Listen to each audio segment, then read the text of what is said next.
Welcome to AP అఖిలపక్ష news. ముందుగా bulletin లో హెడ్లైన్స్ చూద్దాం. ఆంజనేయ స్వామి ఆశీస్సులు ప్రజలందరిపైన ఉండాలి. తిలక్ రోడ్ లో 8,000 మంది భక్తులకు అన్న సమరాధన. సంజీవ ఆంజనేయ స్వామికి సోము వీర్రాజు పూజలు. హనుమాన్ జయంతి సందర్భంగా భారీ అన్న సమరాధన. గన్ని ఆధ్వర్యంలో హనుమాన్ జన్మదిన వేడుకలు. అన్నప్రసాద వితరణ ప్రారంభించిన Adireddy Vasu. State chess champion Rajahmundry చిన్నారి అనన్య. మోడర్న్ నైట్ చెస్ అకాడమీకి అభినందన వెల్లువ.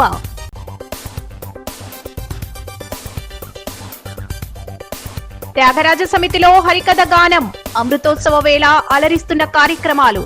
హత్నూర మండలంలోని రొయ్యపల్లి గ్రామ రైతులకు పెద్ద ఊరట లభించింది. గత 5 సంవత్సరాలుగా గ్రామంలో సొసైటీ ఆధ్వర్యంలో కొనసాగుతున్న యాసంగి వరి ధాన్యం కొనుగోలు కేంద్రం ఈ ఏడాది జాబితాలో లేకపోవడంతో రైతులు తీవ్ర ఆందోళనకు గురయ్యారు. గ్రామానికి చెందిన వరి ధాన్యాన్ని కొనుగోలు చేయడానికి అనుమతి లేదని సీఈఓ శ్రీనివాస్ వెల్లడించడంతో రైతులు ఇబ్బందుల్లో పడ్డారు. దీంతో గ్రామ సర్పంచ్ పోచాగౌడ్ రైతులతో కలిసి సంగారెడ్డిలోని జిల్లా సహకార అధికారి డీసీఓను కలిసి సమస్యను వివరించారు. గతంలో జరిగిన కొన్ని కారణాల వల్ల రొయ్యపల్లి కొనుగోలు కేంద్రాన్ని తొలగించినట్లు అధికారులు తెలిపినా రైతుల ఇబ్బందులను దృష్టిలో ఉంచుకొని వెంటనే చర్యలు తీసుకోవాలని కోరారు. ఈ కార్యక్రమంలో గ్రామ సర్పంచ్ పోచాగౌడ్, రైతులు, గ్రామ పెద్దలు పెద్ద ఎత్తున పాల్గొన్నారు. కొనుగోలు కేంద్రం తిరిగి ప్రారంభం కావడంతో రైతులు ఆనందం వ్యక్తం చేస్తూ తమ సమస్య పరిష్కారానికి కృషి చేసిన ఆవుల రాజిరెడ్డి, దుర్గారెడ్డి, జిల్లా కలెక్టర్, డీసీఓలకు ప్రత్యేక కృతజ్ఞతలు తెలిపారు. తీసుకుపోయి నాగారంలో ఒడ్లు పోసిన వాళ్ళకు కూడా పోకుండా ఇక్కడ ఆపి ఇక్కడికి కంపల్సరీ నేను కాంటా చేస్తాను నేను మాట ఇచ్చిన. ఆ మాట ప్రకారం నేను తీసుకొచ్చి ఈరోజు రైతులతో అందరితోటి నేను మంచి పేరు తెచ్చుకున్నాను నేను అనుకుంటున్నా. ఈ కాంట రావడానికి అయితే మాత్రం నాకు పూజలైనా గవర్నీలైనా మా ఆవుల రాజిరెడ్డి ఖచ్చితంగా ఆయన ఇచ్చిండు మాట. నీకు కాంట పెట్టిస్తా అని చెప్పిండు. కాంట పెట్టించిండు. రొయ్యపల్లి గ్రామ ప్రజల తరపున అందరి తరపున కూడా కృతజ్ఞతలు తెలుపుతా ఉన్నా. నేను ఇట్లాంటి ఏదైనా సరే మన ఊరికి నేను ఎప్పుడైనా చెప్పినా నేను మంచిగా చేస్తున్నా అని చెప్పిన. నా మీద కొన్ని విమర్శలు చెప్పారు. ఆ విమర్శలు అన్నీ కూడా తిప్పి కొట్టి కాంటను కూడా నేను మళ్ళీ తీసుకురావడం జరిగింది. పోయిందని అనుకున్నారు. కానీ రైతులందరూ నా మీద నమ్మకంతో ఇక్కడ ఒడ్లు నా మీద నమ్మకంతో అన్ని కుప్పలు పోసుకొని పెట్టుకున్నా. కానీ నా మీద నమ్మకం అయితే ఎంత అయితే ఉంచారో నేను కూడా మా ఆవుల రాజిరెడ్డి మీద అంత నమ్మకంతో నేను కంపల్సరీ కాంటా చేస్తా అని చెప్పిన. 10 రోజులు కాదు, ఒక 4 రోజులు ఎక్కువైంది. కంపల్సరీ కాంటా తీసుకొచ్చి ఇక్కడ ఈరోజు చైర్మన్ దుర్గారెడ్డి ఆధ్వర్యంలో ఇక్కడ ఓపెన్ చేయడం జరిగింది. ఇది అందరూ కూడా నేను ఆవుల రాజిరెడ్డి గారికి మా రొయ్యపల్లి రైతుల తరఫున, అకంచగూడెం రైతుల తరఫున ధన్యవాదాలు తెలుపుతున్నాను. రొయ్యపల్లి అకంచగూడ గ్రామ పంచాయతీలకు గాను 2025-26 సంవత్సరం యాసంగి సీజన్ వరి ధాన్యం కొనుగోలు సెంటర్ ఇక్కడ రొయ్యపల్లి గ్రామంలో మనకు గత 5 సంవత్సరాల నుంచి కూడా నడిచింది. కానీ అనుకోని కారణాల వల్ల అది ఎట్లా పోయింది, ఎందుకు పోయింది అనేది తెలియదు. కానీ ఈ సంవత్సరం ఇక్కడ సెంటర్ పెట్టమని చెప్పేసి మన సీఈఓ గారు కూడా చెప్పడం జరిగింది, క్యాన్సిల్ అయిందని చెప్పి. మన సర్పంచ్ గారు, రొయ్యపల్లి గ్రామ సర్పంచ్ పోచాగౌడ్ మరియు గ్రామ పెద్దలు, రైతులు అందరు కలిసి కూడా మన ఆవుల రాజిరెడ్డి గారి ఆధ్వర్యంలో కలెక్టర్ గారిని ఒక 2-3 సార్లు కలవడం జరిగింది. దాని తర్వాత వాళ్ళు రాదు అని అన్నారు. అయినా కూడా మళ్ళా గట్టి ప్రయత్నంతో ఖచ్చితంగా ఎందుకంటే ఒక 20-25 లారీల ధాన్యం మన దగ్గర స్వీకరించబడుతుంది కాబట్టి ఆ ధాన్యం కొనుగోలుకు మొత్తం మీద తిప్పలవాడి ఇక అది ఎట్లా తిప్పలవాడాడో ఏందో పోచాగౌడ్ సర్పంచ్ గారు మొత్తం మీద ఈరోజు నిన్న వచ్చి చెప్పుకోవడం జరిగింది. మన సీఈఓ గారు దుర్గారెడ్డి గారు కూడా, చైర్మన్ దుర్గారెడ్డి గారు కూడా ఈరోజు వచ్చేసి కొబ్బరికాయ కొట్టి ఇక్కడ కాంటా ఓపెన్ చేయడం జరిగింది. దీనివల్ల రైతులకు చిన్న రైతు నుంచి పెద్ద రైతు దాకా కూడా అందరికీ కూడా మంచి ఉపయోగకరమైన సౌకర్యవంతమైన పని జరిగిందని మేము అనుకుంటున్నాం. ఎందుకంటే ఒక 4-5 కిలోమీటర్ల దూరంలో ఉన్న నాగారానికి ఒడ్లు తీసుకొని పోవాలి, ఒక్కొక్క ట్రిప్పు తీసుకొని పోవాలంటే ట్రిప్పుకు ఇంచుమించు 5 నుంచి 800 నుంచి 1000 రూపాయల ఛార్జ్ పడుతుంది ఒక ట్రిప్పుకు వచ్చేసి. దాంట్లో పోయేది 20 సంచుల ఒడ్లు మాత్రమే. 70 కిలోల వెయిట్ సంచులు ఒక 20 సంచులు మాత్రమే పోతుంది. కాబట్టి రైతులకు ఏ రకంగా చూసుకున్నా దగ్గరలో సెంటర్ ఉండడం వల్ల వర్షం వచ్చినా కాపాడుకోవచ్చు.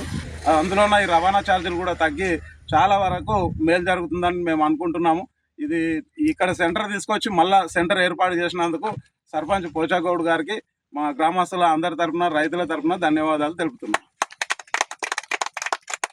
ప్రజలకు ఎల్లప్పుడూ అండగా నిలుస్తూ సేవా కార్యక్రమాల్లో ముందుండే వైఎస్ఆర్ కాంగ్రెస్ పార్టీ నాయకులు మరోసారి తమ సేవాభావాన్ని చాటుకున్నారు.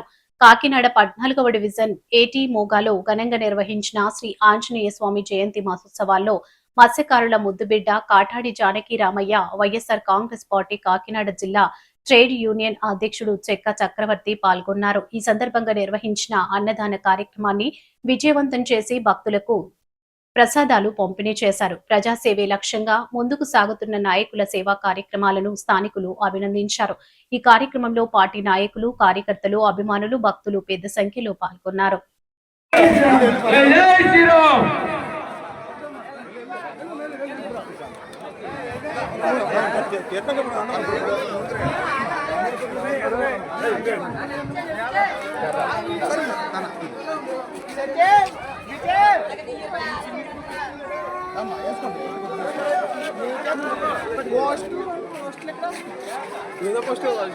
జై శ్రీరామ్ జై శ్రీరామ్ జై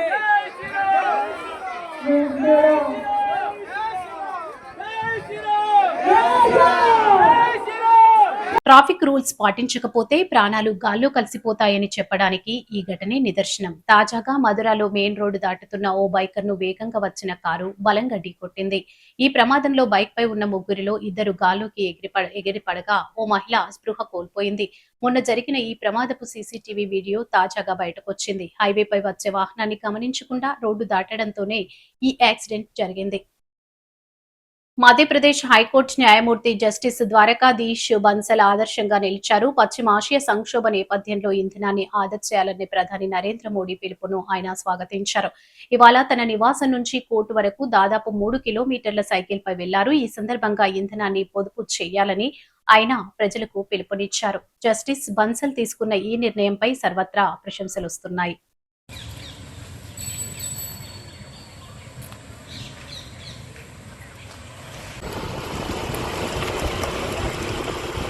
चलो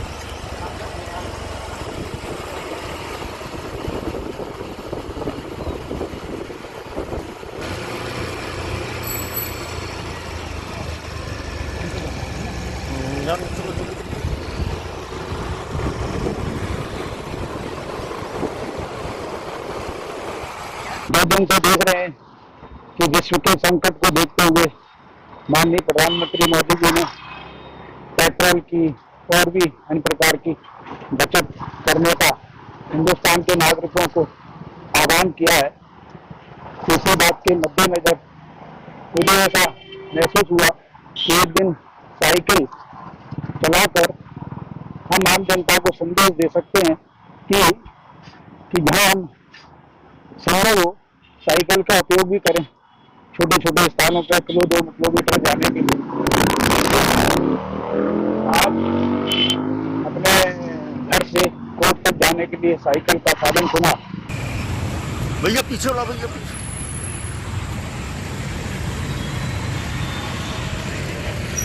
ఈ రోజు హనుమాన్ జయంతి శుభ సందర్భంగా తిమ్మాపూర్ అవంతి నగర్ బ్రిడ్జ్ దగ్గర వినాయక ఆలయ ప్రాంగణంలో శ్రీ శ్రీ శ్రీ అభయ ఆంజనేయ స్వామి వారికి పంచామృతాలతో అభిషేకాలు, ప్రత్యేక పూజలు జరిగిన సందర్భంగా పూజలో పాల్గొన్న పెజవాడ సత్యనారాయణ అవంతి నగర్ కాలనీ వాసులుకి స్వామివారి కృపా కటాక్షాలు ఎల్లప్పుడూ ఉండాలని కోరుకుంటున్నాము.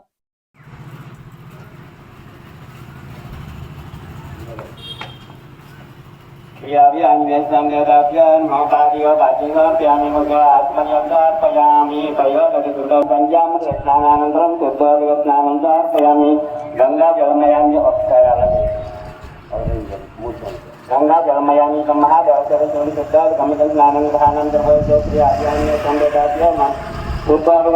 चार्पयामि। లక్షట్పేటలో పేకాట స్థావరంపై పోలీసుల మెరుపు దాడి. మంచిర్యాల జిల్లా లక్షట్పేట పట్టణంలో మంగళవారం పోలీసులు నిర్వహించిన ఆకస్మిక దాడులు కలకలం రేపాయి. పట్టణంలోని ఆంధ్ర బోర్ బాలేజీ లాడ్జిలో గుట్టు చప్పుడు కాకుండా సాగుతున్న పేకాట స్థావరంపై పోలీసులు మెరుపు దాడి చేపట్టారు. ఈ దాడిలో సుమారు ₹1,00,000 నగదును స్వాధీనం చేసుకున్నట్లు సమాచారం. ఇక వివరాల్లోకి వెళ్తే పట్టణంలోని సదరు లాడ్జిలో కొందరు వ్యక్తులు జూదం ఆడుతున్నట్లు పోలీసులకు పక్కా సమాచారం అందింది. ఈ మేరకు లక్షట్పేట సిఐ రమణమూర్తి, ఎస్ఐ సురేష్ తమ పోలీస్ సిబ్బందితో కలిసి ప్రత్యేక బృందంగా ఏర్పడి లాడ్జీపై దాడి చేశారు. ఈ తనిఖీలో పేకాట ఆడుతున్న వ్యక్తులను రెడ్ హ్యాండెడ్ గా పట్టుకున్నారు.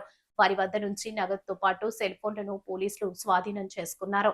అరెస్ట్ అయిన వారిలో రాజకీయ పార్టీ కీలక వ్యక్తులు ఉండటంతో పట్టణంలో ఈ అంశం హాట్ టాపిక్ గా మారింది.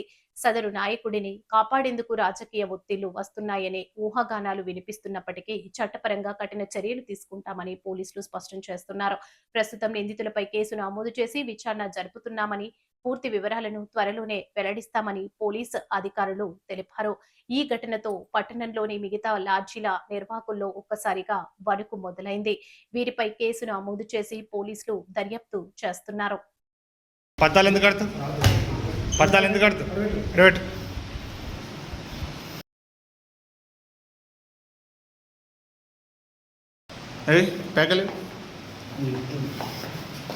ఏం పేరు నీ పేరు? ఏం తిరుపతి? నీ పేరేంది? నీ పేరేంది? నీ పేరేంది? ఏం హనుమంతరావు? నీ పేరేంది? సాంబయ్య. ఏం సాంబయ్య? నీ పేరేంది? హేమంత. ఏ ఇల్లు ఎక్కడ? పైసలు ఎక్కడ? పద్దాలు ఎందుకు కడతావు? పద్దాలు ఎందుకు కడతావు? రేట్ పేకలు. ఏం పేరు నీ పేరు? ఏం తిరుపతి? నీ పేరేంది? నీ పేరేంది? నీ పేరేంది? ఏం హనుమంతరావు? నీ పేరేంది? సాంబయ్య. ఏం సాంబయ్య? నీ పేరేంది? హేమంత. ఏ ఇల్లు ఎక్కడ? పైసలు ఎక్కడ? పద్దాలు ఎందుకు కడతావు? పద్దాలు ఎందుకు కడతావు? రేట్ దండేపల్లి మండలంలోని కొనుగోలు కేంద్రాలను బుధవారం తెలంగాణ రాష్ట్ర బీజేపీ ఉపాధ్యక్షులు రఘునాథ్ వెరబెల్లి సందర్శించారు. ఈ సందర్భంగా ఆయన మాట్లాడుతూ దండేపల్లి మండలానికి సుమారు 20,000 బార్దాన్ సంచులు అవసరం ఉండగా ప్రభుత్వం సరైన సమయంలో సరఫరా చేయడం లేదని అన్నారు. దీనివల్ల రైతులు ప్రైవేట్లో ఒక్క సంచిని 25 రూపాయలు పెట్టి కొనుగోలు చేయాల్సి వస్తుందని తెలిపారు. కేంద్ర ప్రభుత్వం బార్దాన్ కోసం నిధులు విడుదల చేసిన రాష్ట్ర ప్రభుత్వం వాటిని రైతులకు చేరవేయడంలో విఫలమైందని ఆయన విమర్శించారు. కేంద్రాల్లో ఇప్పటికే 16,000 మొక్కజొన్న బస్తాలు నిల్వ ఉన్నాయని, లారీలు రాకపోవడంతో రైతులు కేంద్రాల వద్దే పడిగాపులు కాస్తున్నారన్నారు. వడ్ల కొనుగోలు కేంద్రాల్లో తూకం వేసిన తర్వాత కూడా రైతులకు రసీదులు ఇవ్వడం లేదని ఆయన ఆరోపించారు.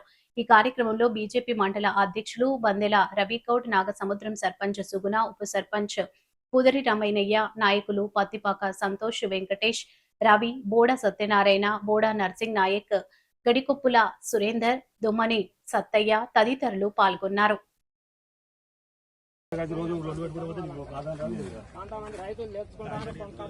వాళ్ళు సొంతగా తెచ్చుకుంటారు కానీ గవర్నమెంట్ వాళ్ళు సొంతగా గవర్నమెంట్ నుంచి వస్తలేదు బాగా.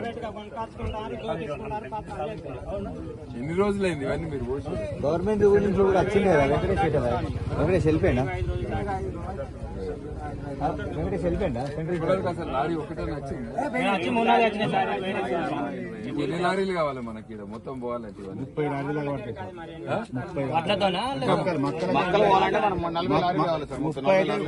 అయితే కంపల్సరీ పడుతుంది. బార్దాను వస్తుందని రోజు రేపొస్తుంది రేపొస్తుంది రేపొస్తుంది అని 15 రోజులు అయింది వీళ్ళది. మక్కలు ఇప్పుడు వస్తుంది సార్.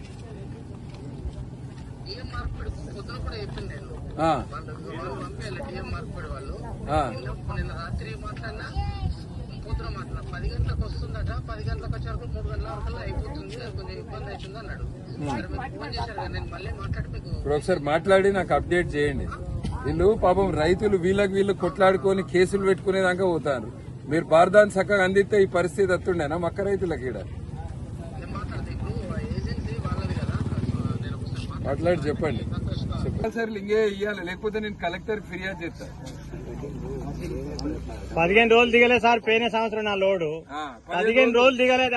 బస్తాకి చొప్పున కాడి చేస్తామంటే అటుగొట్లా ఇటుగొట్లా బస్తా 2 కిలోల చొప్పున కాడి చేసుకొని ఏం చేస్తారు? 15 రోజులు దించుకోకపోయినా అడుగు తానే ఉన్నాడు, వాళ్ళ తమ్ముడే ఉన్నాడు.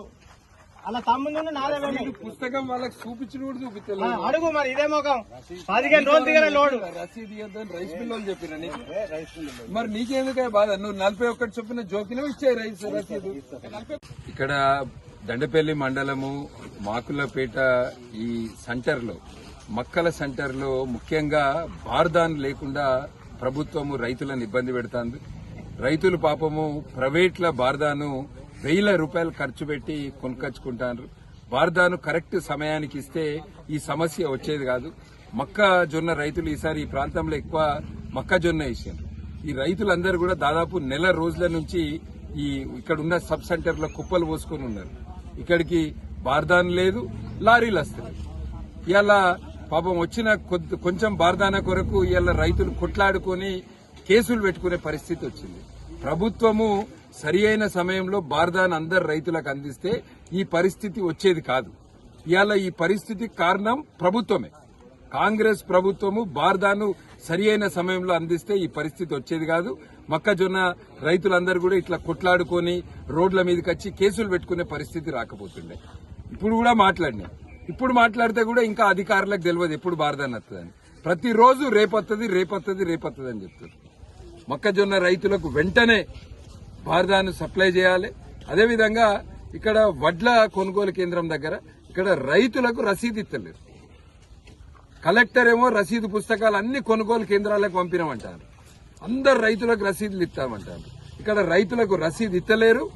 రైస్ మిల్లుకు పోయినాక మళ్ళా 43, 44 చొప్పున కట్టింగ్ పెడతారు. ఎంత చెప్పినా కూడా ప్రభుత్వ అధికారులలో మార్పు వస్తలేదు. ఖచ్చితంగా రైతుకు కాంటా పెట్టినప్పుడే రసీదు ఇవ్వాలి. మూడో సమస్య లారీలు రాక. వర్షం పడుతుందని రైతులు భయాందోళనకు గురవుతారు. లారీలను వెంటనే పంపించాలి. ఇక్కడ ఉన్న మొక్కజొన్న కావచ్చు, ఇక్కడ ఉన్న వడ్లు వెంటనే ఇక్కడి నుంచి కొనుగోలు చేసి తీసుకుపోవాలని మేము భారతీయ జనతా పార్టీ తరఫున డిమాండ్ చేస్తున్నాం. మాకు ఖచ్చితంగా బార్దాన్ కావాలి.